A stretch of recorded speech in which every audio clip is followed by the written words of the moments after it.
and it just really reminded me of William Burgess and, you know, Gothic vaults, painted gilt with sort of murals on the wall, and at the bottom of all you've got all this sort of carved wooden panels, and it's just full colour, but also like animals and kind of humour sort of weaved into the narrative. It was great to see the sort of like contemporaries of that.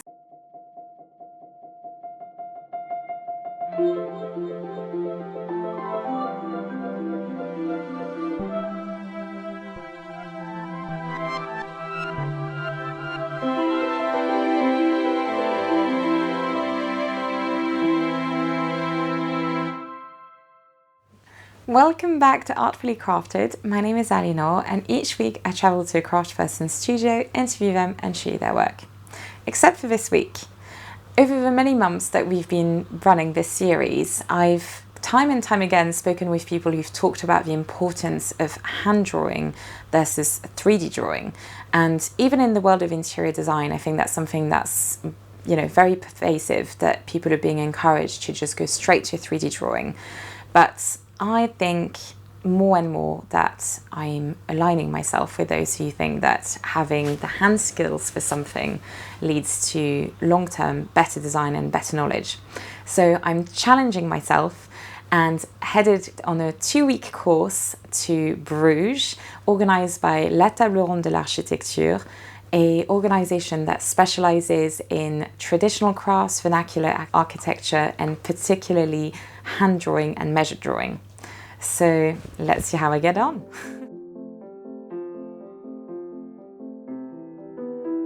Alright, I'm currently in Bruges.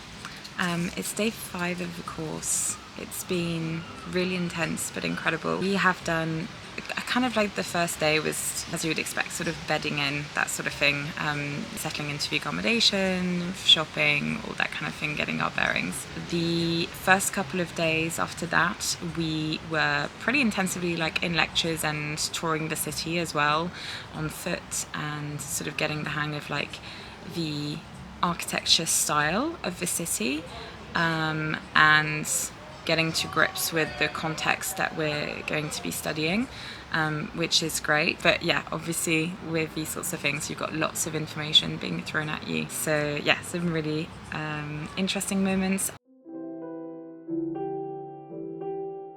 Day number 4, we did the mornings were spent on focusing on Viollet-le-Duc, so really Gothic revival, 19th century. I'm sure you probably have heard of him, but he did the restoration of Notre Dame and Carcassonne and other like really emblematic French historical monuments. So that was really great. That was kind of the morning, and then the afternoon we actually spent on Gothic geometry, which was wonderful. Mostly compass work, basically. So you're really just using pencil, ruler, and yeah, a compass. Nadia and Noé are the 2 people who are running the course. I feel like I'm really at an advantage here because they speak French and English, and because we are in Belgium, a lot of it is will be French speaking as well. The majority language is English, but we do have a couple of French speakers as well. So obviously being, you know, fully bilingual in both, I'm sort of able to kind of converse with everybody really easily and make the most of it, which is obviously I'm very lucky from that perspective. Nadia had made basically a sort of handout of her Gothic drawings and kind of going from sort of the simplest to the most complicated, you know, kind of Gothic tracery, but she had kept all of her you know, construction lines. So basically meant that all of us, so there's 17 of us on the course, 8 women and 9 men. And so because we had all the construction drawings, we were able to each kind of pick what was a good starting point for our level of knowledge in Gothic geometry. And some people will come with more experience than others. So we were able to really just do that and kind of get on with it and kind of really work it backwards from her construction lines, and then with her help actually in the classroom. So that was really great and really, really helpful. And then today it was really exciting. We went up into the roofs of one of the cathedrals. So we're all wearing hiking shoes, and it was sort of like sketchbook only kind of scenario, no phones allowed. If there's any footage here, it'll be from Nadia. It's kind of like a health and safety thing. You don't want to be like going up into trusses, into the roofs and be sort of distracted by your phone and sort of like potentially falling and hurting yourself. So she was allowed a phone so she could just sort of record the experience, but everybody else, we were just sketching away. So yeah, it was really, really special. We went pretty much right up to the top, and it's just a great way to really understand the construction, because when we were doing the Viollet-le-Duc lectures, we talked a lot about the evolution of the Gothic style and Gothic arches, and how they came about through scarcity of materials, wood, and how you go into stone over time. And so actually in the visit this morning, going into the trusses, we were actually able to see the Gothic arches from above. So that was really great, because to actually kind of have the theory in the classroom, but then see it in person and be able to sketch it and really ask questions. And then this afternoon we've been doing some sketching, going around a couple of churches, and again sitting down and getting that practice time. And then actually right now, it's a really beautiful setting behind me. We are in this little boutique hotel called The Notary, and it's a great visit actually. So 5 years ago, the owners basically took over this site, which was falling apart, and spent 3 years lovingly renovating it, and it's now this beautiful 11-bedroom boutique hotel. And it's just really interesting to see the sort of Flemish style, but then they've also kind of used lots of different influences, the French, the Moroccan, etc. So you have some rooms that get a little bit less sun, where they've made it kind of warmer colours and really kind of give it that sort of warmth and cocooned effect. And you have other rooms that are sort of have lights, sort of natural light sort of streaming in through the windows, and kind of really tall windows, where they've kind of gone for those more kind of cream, very light pastel colours that we associate with the Flemish style. And they've just completely re-landscaped the garden actually, that you can see behind me. So I thought it'd be a really great spot to do a little catch up on how things are going. It's just really great, and I actually really love the size of the group as well, the fact that we're not so many people. 17 is just the right amount to sort of have lots of varied experiences within the group. Age-wise, it's from like the youngest I think is 16, and then all the way through to, there's someone who's sort of like late 40s or something like that. Obviously a lot of people who are here are studying architecture, but I'm here and there's also people coming at it from different perspectives, so it's a sort of very welcoming environment to be learning in. And then of course, well, Nadia and Noé are just really inspiring. Yeah, just they've really kind of given themselves this mission of promoting traditional crafts and vernacular architecture, and it's really, really great. Also, I don't know if that's a thing or not, but I feel like I'm probably sounding more French just because of how much French I'm speaking. So yeah, it's quite funny. I think I always do that whenever I'm like speaking French a lot. I start to sound, I don't know if it's like my cadence or something, just kind of changes. Anyway, I tend to like pick up on whoever's around me, so it's quite interesting. But yeah, and tonight we have a demonstration with a stonemason. So I'm really excited for that. Also, just a little disclaimer, it looks sunny right now, but actually the weather is very, very changeable because it is Belgium after all. Anyway, so I shall return to the group and I will give you an update a little bit later.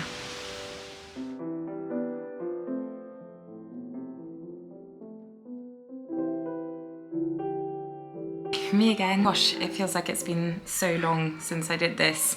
It's now day 8. When I last updated you, I was on my way to meet with Richard Thomas, he did a training called Compagnon du Devoir, which is, I think is something that's like sponsored by the French government. It's basically kind of training in traditional crafts. It's, you know, kind of a very traditional apprenticeship. And then basically once you've done that, you do a Tour de France, which basically for a few years you kind of go on the road and travel from craftsperson or like master craftsperson to master craftsperson, like working on various projects and like building up your portfolio. And so Richard Thomas, that's basically his background. And he specializes, in stonemasonry and particularly in stereotomy. And so basically he gave us a lesson in Gothic geometry, but kind of like full scale, and in particular we were looking at when you're carving stone with Gothic tracery, you have the sort of foreground, but then with the tracery kind of like goes in and out again. So we were kind of trying to work out like those different angles, and when you're working them out on paper, what that looks like. So it was really, it was great, but definitely like you can feel your brain sort of having a bit of a workout. So that was really good.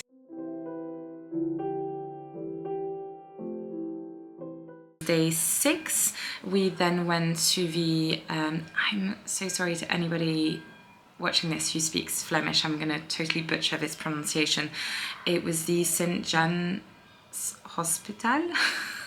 It's basically, now basically it's a kind of medieval kind of art museum, but we were there in particular to look at the architecture and the trusses, the roof trusses. So again, kind of doing like studies of how the roofs are constructed from the inside and how the weight is dispersed through that. And then we started on measured drawings of kind of looking at the beams and the triangulation this way.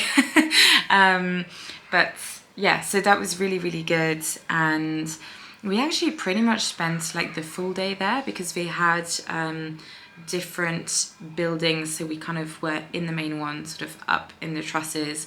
And then we went to another one where we were able to look at some Gothic shaped windows, and then we went back to the main building where we were then actually looking at the medieval art exhibition, but also there were a couple of columns there with some interesting capitals. And actually Richard was showing us, he had really big, I don't think they're called compasses, but like kind of like braces, like metal braces that he was able to put around these huge columns, so that we could take some accurate measurements. So that was great to kind of see how his tools kind of get used in the wild, as it were.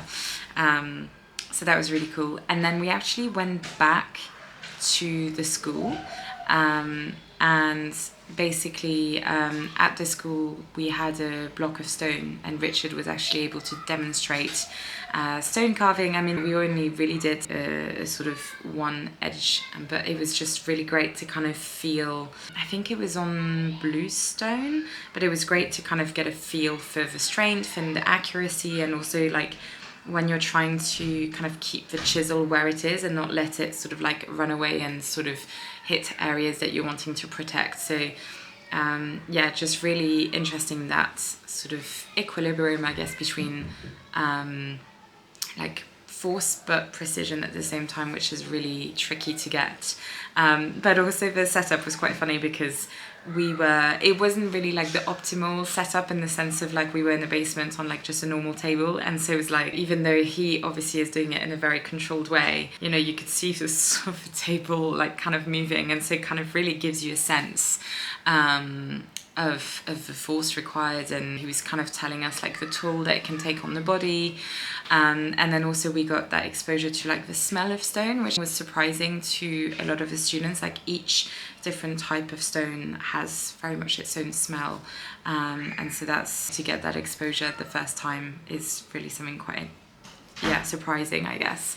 And then next door, Nadia and Noé were demonstrating kind of methods of bricklaying and actually cutting the bricks with the tools to make sure that you're able to get the correct sort of length, and you're able to do a course of bricks properly. And then Nadia was also rolling out some clay to show us how she makes tiles, and then a few students kind of stayed behind to start decorating their own tiles, which is great. So we're looking forward to kind of seeing those tiles hopefully evolve over the course of the course. We're not actually sure that we're going to have time to fire them because, of course, with clay tiles, especially when you're having to glaze them, so you're doing your first firing and then the glaze, and then sometimes a second glazing after a second firing. So there's quite a few steps in all. So we'll see how far we get with that.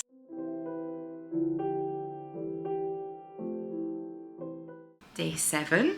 And so with that, we actually started again back at the school, and Noe gave us a really interesting lecture that was kind of basically spanning the evolution of cities and really showcasing how cities developed alongside, of course, technological developments, trade developments, economic, social. It's basically like as societies are developing, and city populations are kind of also being run in different ways. What happens when you've got a sort of like organized government that's sort of like city planning versus when things happen organically, and kind of, what that looks like across history. So that was really fascinating. And of course, Bruges has been very much shaped by the way that the sort of like terrain and things, the sort of canals, etc., have evolved over time. That has really shaped the city's opportunities for trade, and in turn that of course affects the architecture and the development of the city. So that was really interesting to kind of get a glimpse of that, and then we got more of that sort of in practice. We then went to the Béguinage, and it starts as a sort of religious order, but actually it's a housing development that is specifically for either single or widowed women, and even to this day. So that was really interesting to see how that has sort of again changed, and really be able to essentially look at what is social housing. And then around there were other different clusters of social housing that we were able to look at. That was social housing back in the days where it was sort of privately funded by patrons, and a lot of the time you have this idea that you get the social housing, you have to apply for it, you get the social housing, and then back in the days you would have to, in exchange, sort of pray a set number of times a day for the patrons who were funding it. So we kind of got all of these sort of anecdotal kind of social history, as well as analysing the roofs, the trusses, etc. We were actually, on this visit, we were joined, I'm so sorry I can't remember his full name, just Jean-Marie, who is a specialised roofer and bricklayer. So again, it was great to really get his insights and commentary as we were visiting the different spaces. It's great how Noe and Nadia have been able to kind of organise for specialists in different subjects to join us at various points, which is, just great to get. I mean, Noe and Nadia are so knowledgeable to get like additional insights. And then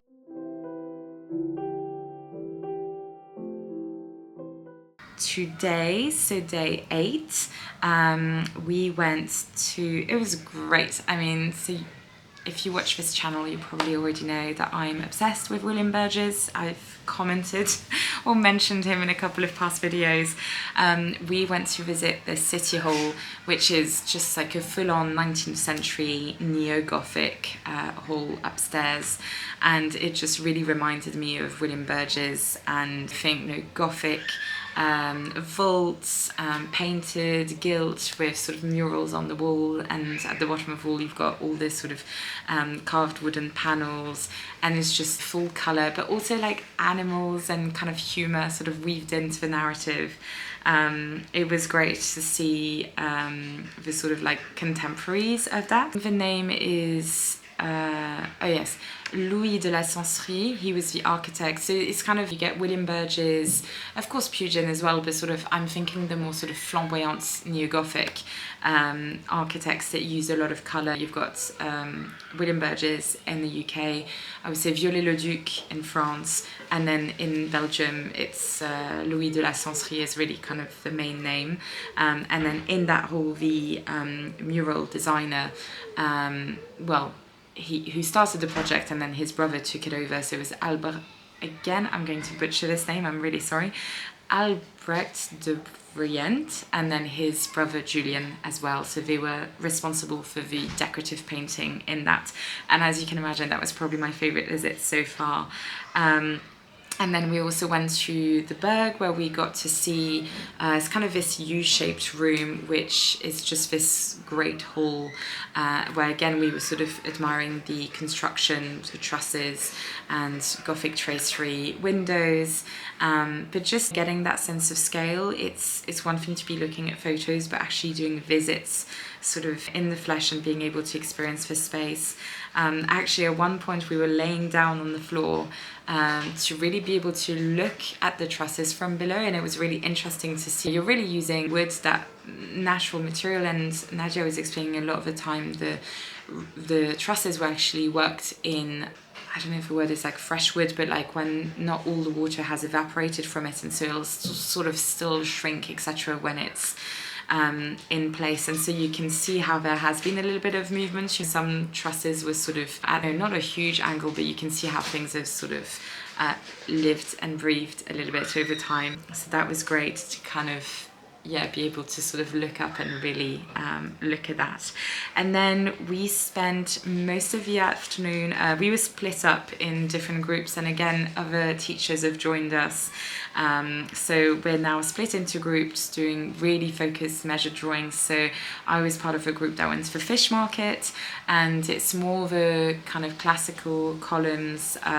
So we were looking at Doric columns, and that's again one of the things that's really fun with when you're sort of doing in practice, because a lot of the time where you're studying the Greek orders, you've got the capital, but then also like the base is also ornate. But because we're in a fish market and we need to be able to get around easily, actually here we just have the Doric capital, but we didn't have like any decoration or any profile on the base of the columns.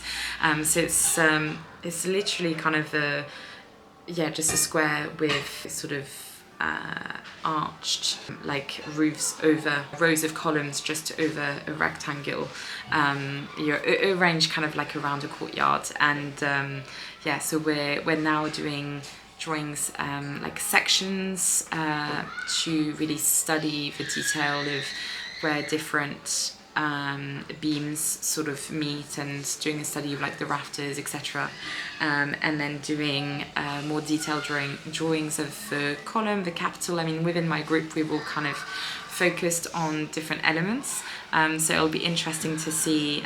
We've just come home, and we're home for the couple of weeks that we're here, but we're now all sort of like manically working on our measured drawings, because we're going to be presenting them tomorrow morning. So yeah, that's it from me. The end of day 8. So we are halfway through the course, and a lot more to come, and I think it'll be exciting to see what everyone's come up with over the course of this afternoon, focusing on the measured drawings. So yeah, see you soon. Hi everybody, it is day 12 today, so a little bit of catching up to do. Apologies if I'm not looking my freshest. It is 31 degrees in Bruges, so it's a bit emotional right now.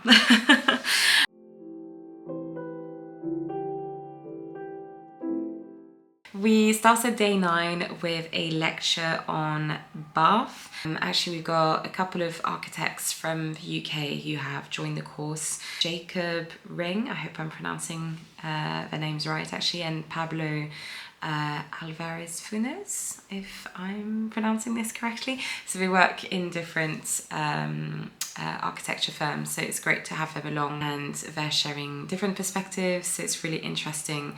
And so Jacob kicked things off on day 9 with a lecture on classicism, and specifically actually focusing on the city of Bath. So that was really interesting. Obviously, there's that context of having sort of studied in the UK the last few years, I know about Bath, but again, the range of students, we're sort of from all over the world, so not everybody will have had, sort of prior knowledge about the city of Bath. So that was great. And then we visited more trusses. We went to St. Giles. That was such a funny visit, because basically we had a very sweet team who opened the door for us, but they kind of said that like no one had really been up there in about so for like 10 years or something like that. I mean, some of it might have been, you know, sort of lost in translation because they only really spoke Flemish. So yeah, but when the first one of our group, Lovis, when he went up, he was basically getting like a face full of spider webs. So that was really funny. Thank you, Lovis, for braving it. But it was really fantastic. I feel like that was, for me, that was probably my favourite visit of Vertrasses, because we really got to go in where the bells are and sort of go up in the tower. There was even like a bat flying around at one point. Some great viewpoints of the city. We got to go onto the roof like properly. I don't know if it was like kind of me finding my groove or whether there was just something about this church, but I just really, really enjoyed it. So that was good fun. And then we split up into small groups and went to do our second study, so our second sort of measured drawing. With my group, we were with Pablo once again, and we went to the St. Anna Church, and I really focused on, I chose a bit of paneling. The sort of the surround of the paneling is very, very geometrical, but the center of it is kind of like carved in the round. So I thought that would be a good, you know, interesting challenge for me of sort of having to be very exact with the measurements, but then in the center kind of giving myself a little bit more sort of room to be quite artistic and kind of delving into the shadows. So we'll see how it turns out, because I haven't finished it yet. So that's what I'm focusing on. But one person in the group decided to do, you know, the entrance, sort of like large door, you know, different people doing sort of elements, or like the bottom of columns, pedestals. So it's, we're sort of all doing different elements, which is nice, but still with that element of, okay, we're copying in order to learn and in order to build up the sense of what are kind of historically correct proportions, which is a really good way to learn. Yeah, so again, kind of going back to the idea of, you know, we're copying in order to learn. You're kind of training your eye to sort of what was done in the past, and kind of getting a sense of proportions that are historically correct. Which is, a really important step before you really get to be creative. Then the next thing that we did, a really fun lecture. The lectures have been, really varied, so I've really enjoyed that aspect of things. Robert Adam himself was there and giving us a lecture on symbolism. I think that actually sparked probably the most debate that we've had. He was basically showing how symbolism has been pervasive throughout history. Before, symbolism was there to be read by all, whereas now it seems to be more sort of perhaps internal kind of concept by the artist, and it may not always be obvious to the viewers as a slightly less public symbolism, I guess. But that was, it was great that he was showing us sort of lots of different examples of that throughout history.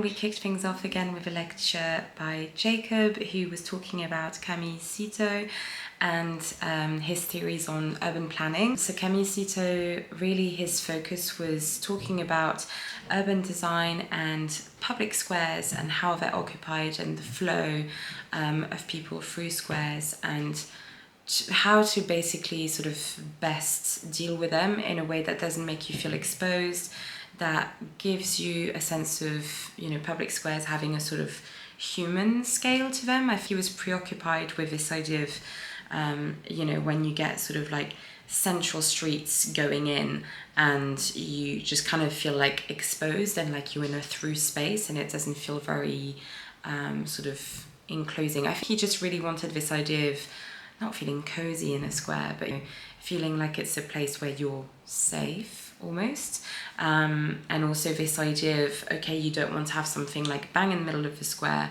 because you want to basically be able to occupy the square for things like markets, etc. And so it's this idea of maybe if you have a statue, it's sort of off to the side. I mean, I'm really badly summarizing the lecture, but it was just interesting to kind of get thinking about those things, because to be honest, I never really had considered the best way to structure a public square. So that was really interesting, and I feel like I'd want to probably do a lot more reading about it in future. So a great introduction to what will be our final project. The idea is that we're trying to analyze Bruges stylistically. So we've kind of covered that there's a big representation of Gothic and Gothic revival in public buildings, churches, etc. And there's some of that in residential as well. There's a sort of distinctive Bruges style with the sort of brick front and the gable that has got the steps in and certain proportions, quite narrow sort of terraced houses. That's very sort of, very Bruges. There's also, of course, the neoclassical elements. The roof line is going to be very different there. The sort of, the proportions of the windows are going to be in a particular way. And then also elements of Baroque, so where you kind of got a more ornate kind of roof line and things are a little bit more sort of theatrical, I guess. So yeah, we were really kind of breaking this down so that then when we went out, because we were again split into small groups with the idea that we would all each be responsible for surveying our own little neighborhood. And so then the idea was that when we went outside armed with our map and then colour pencils, we would be able to sort of colour code according to different styles. But of course, in real life, things are never that easy. So there were plenty of occasions where there was a building where it felt like it was kind of like a hybrid of different things, or maybe like the roof line felt like it was one thing, but then small architectural details another, the entrance was different. So you're kind of dealing with a mishmash, and in your group, you're trying to think, well, what is the dominant style? And then, of course, you kind of throw in the modern. And modern, is it modern in style, or is it a new house done in a historic style? So there was sort of like all of these things, which was great. And so, yeah, we went out and did that. And it's great to see on the map that real representation of just how varied the facades of Bruges are, because then color coded in that way, you could sort of really jumped out at you. So yeah, that was day 11. I skipped day 10 because day 10 was Sunday, and so we had an optional visit, which I didn't do because I was catching up with some work. But those who did join the optional visit basically rented bicycles and cycled to Dam, which I think it was just the kind of like very picturesque, kind of what you expect of like the Flemish countryside, and then they were visiting buildings there, etc. We visited like 5 different places, so really, really impressive. But yeah, so that was day 10. So then day 11 was us starting our project and sort of surveying. And then basically today, we then, basically as we went around, we'd been sort of holding in our mind that our final project is going to be sort of picking an elevation of sort of 4 to 8 houses, and basically hopefully picking something that is kind of like halfway there, maybe has a bit of potential for growth, I guess, maybe has something that we don't quite agree with personally, and that we would change if we could. And so as we were going around, we were sort of spotting things that maybe were a bit jarring to us, or that we felt could be dealt with better. And so then today, the idea was that we would go back out to actually measure.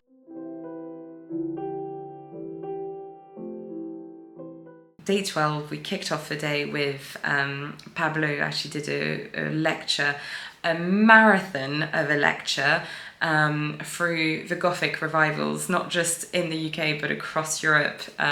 So bless him, it was a tall ask because there's so much to talk about within Gothic revival, just in the UK alone, let alone in the whole of Europe.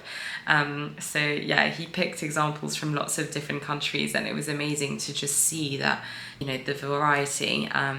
So yeah, that was really great. And for me, obviously, I've had a sort of focus on Gothic revival for a while now, and I've been filling in the gaps with Gothic, the original Gothic style, but that's my focus has been very kind of UK centric, understandably.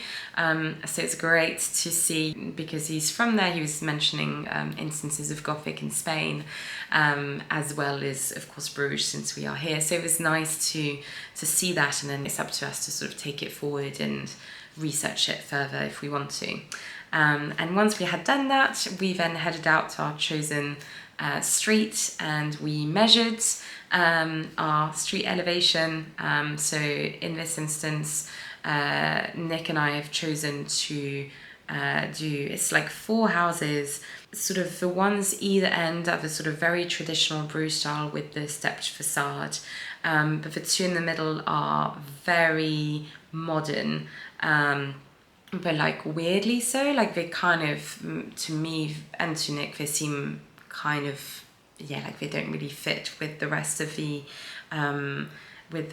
street really, or the city for that matter. So we're well, I don't know what he's doing, but my intention is the narrow one I want to rework in the Gothic style, and then the one next to it, which is a bit wider, I want to rework in the Baroque style. So we'll see how much time I have to do that.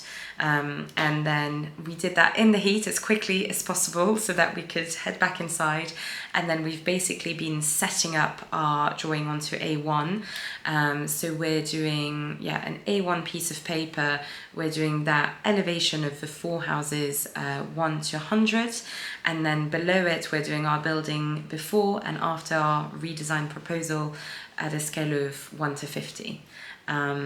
So yeah, that's kind of, I'm just checking my notes. Yeah, don't worry, I've not been holding all of this in my head. That would be impossible. I think that brings us up to speed as to where we are now. Lots of late nights drawing, both behind us and ahead of us. So, but yeah, we're really in the thick of it now with trying to finish these projects and get our drawings totally finished in time for the exhibition at the end of the course. So yeah, watch out for the coming days, lots of drawing, and hopefully I'll be able to capture some of the work in progress.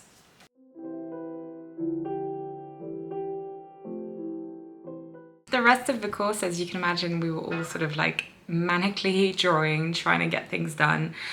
We did have a couple of lectures and kind of brainstorms. So one lecture was with Pablo, who talked about the differences between Spanish and English architecture.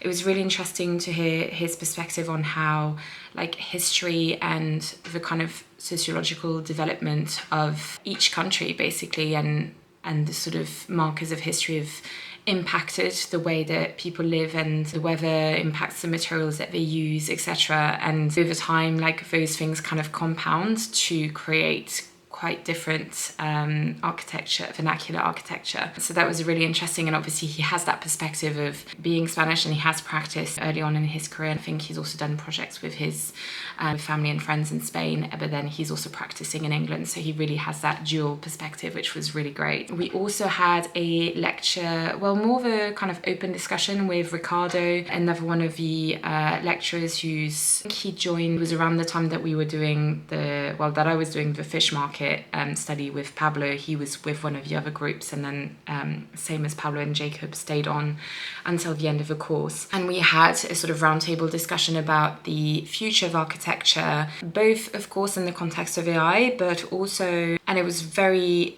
informative for me from the interior design perspective, because I feel like I probably don't have as many restrictions as architects do. I mean, of course, there's health and safety, and particularly fire if you're considering a commercial property. And then if I kind of have like listed buildings, sort of restrictions and that kind of thing.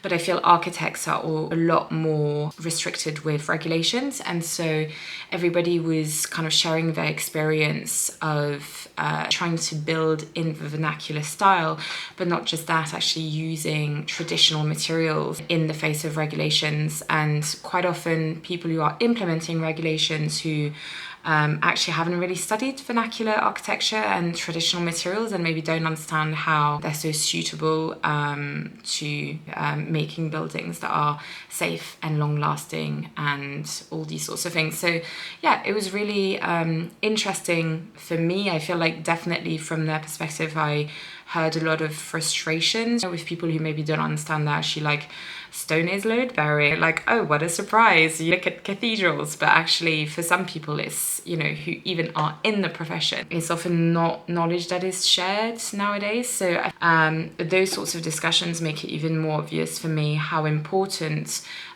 courses like these are, because there just seems to be a lot of traditional knowledge that's kind of falling through the cracks in traditional education in architecture and buildings. So Yeah, something that's really important. Pretty much day like 13 and 14, it was just like, apart from those two things, it was pretty much solid drawing. We were all trying to finish our previous kind of study 1 and 2, which again, for me, that was the fish market and St. Anna Church. So we were trying to finish those, but at the same time, really give it our all to the street elevation and even more excitingly, our own version of design. It was great to see, because there's maybe, I would say out of 17, there were 14 of us on the 4 of us on the course who weren't either qualified architects or architecture students. And so we all had some links to architecture, but we were maybe not as trained or as used to doing measured drawing, didn't have that sort of like, not muscle memory, but like, you know, when you know how to approach something because you've done it already, you're sort of more efficient. And so there were 4 of us who, like, yeah, you could tell that. I think that's like really the point in the course where it sort of revealed itself, like the gap of, I'd done this once before, like measured drawings with street elevations, and that was last year when I did the Create Streets course. So I was faster, but I still have some way to go. And yeah, but we all managed to do our final design, which was really great. And so then the final day,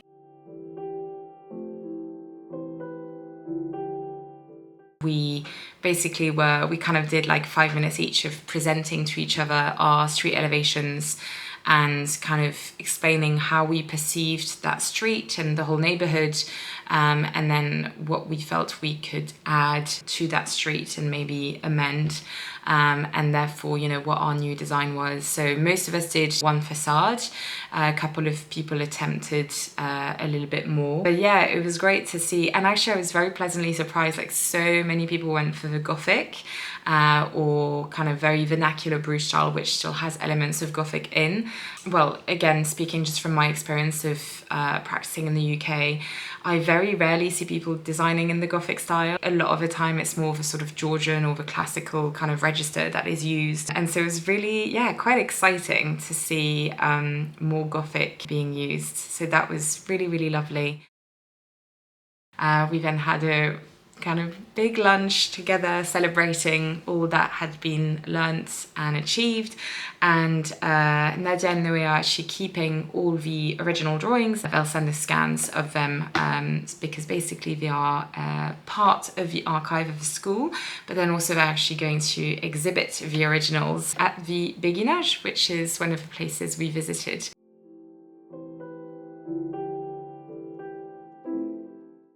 Yeah, it was just a fantastic couple of weeks. I would definitely do it again. I mean, I will say, I will just caveat, if you are watching this and you're hoping to apply for the courses next year, I think it was their 5th year running this, and I think each year they're still kind of finding their feet in terms of they might try something slightly different. I think the year previous there were 30 something students and they'd rented sort of like a school and everyone was like staying together, and that was nice in terms of the group sort of being cohesive, like very, very quickly. Sort of people bonded probably quicker than we did between the women's house and the men's house being split.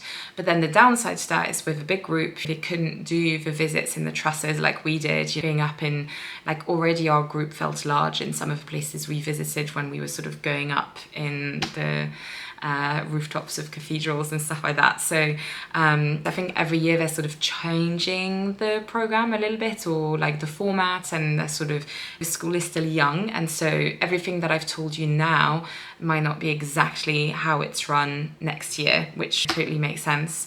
And also, very excitingly, they're actually purchasing a property in Alsace, so in northeast France, and so the school will have its own premises, and so the idea is that you'll be able to kind of sign up for courses where it's not just theory and drawing, but there's actually like a lot more crafts involved, whereas up until now it's been, you know, for example, like this course had sort of theory and drawing, and then there's sort of like separate sort of short courses where you're kind of doing something small in crafts. But with this, it'll be like, okay, we're actually like renovating this property together, which will be really exciting. I'm just looking forward to seeing where they take things next, because they definitely have the passion, the expertise, and just the drive to grow things. And from the conversation that we had, led by Ricardo, about the future, when we're talking about people who are upholding regulations, who maybe don't understand traditional materials, the way forward and the way to changing that is, it's going to take a while, but it's making sure that everybody who is getting into architecture and getting into the built environments, that they have access to learning about vernacular styles and traditional architecture. So it's kind of a long-term vision, but I think it's possible to make sure that we build up momentum and that everyone has access to that who is interested. And Noé and Nadia are like super motivated to lead the way in that, so it's really fantastic. But yes, I'm really looking forward to seeing what comes next for them. I am taking part in their other school called, it's like a one-off that they're doing in Conques, a village in France, and that is very different kind of style to Bruges. It's much more Romanesque, so watch out for the other part, the next sort of installment of that. And a really, really positive experience. And then also, I guess I didn't mention like the kind of networking, but networking in a really, kind of positive way. I don't mean that in a superficial way, but it's really exciting to build up a network of like-minded individuals, and from all across the world. We had so many nationalities present, and also not just nationalities, but people who are both from across the world, but who are also already pushing themselves out of their comfort zones, often studying somewhere other than where they're from. So you're really getting like a multifaceted perspective on absolutely everything. And it's exciting to, over the years to come, I'm sure I'll be able to stay in touch with everybody, see what they're up to, the projects that they work on, and be able to reach out to people for advice. And I'm sure there'll be projects where I want another perspective, and it'll be great to have this network to call on. So that's another, other than the things that you're learning, it's also the people that you're meeting. So yeah, really, really positive experience, and that adds a lot to my practice. I think just the drawing aspect, it's one thing for me to be able to draw sort of perspective drawings or sort of really kind of beautiful detailed things that I can show to clients, but it's a very different thing to be able to do technical drawings, measured drawings, etc., that I can so that I can communicate more seamlessly with architects and craftspeople. And so over the past year, I've been really making an effort to sign myself up to courses that like push my draftsmanship skills, because I want to be able to effectively communicate with everybody.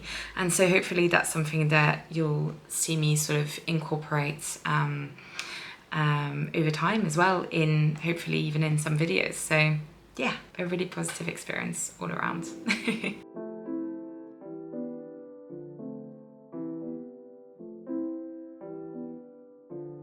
I can't believe how much I learned in the course of just a few days. I highly recommend the courses organised by La Table Ronde de l'Architecture, and I've linked their website below so that you can look it up for yourself and maybe even apply for one of their upcoming courses. I am... oh God. Here I am in Bruges. This is day 4 of the course, I believe. Is it day 4? Day 5?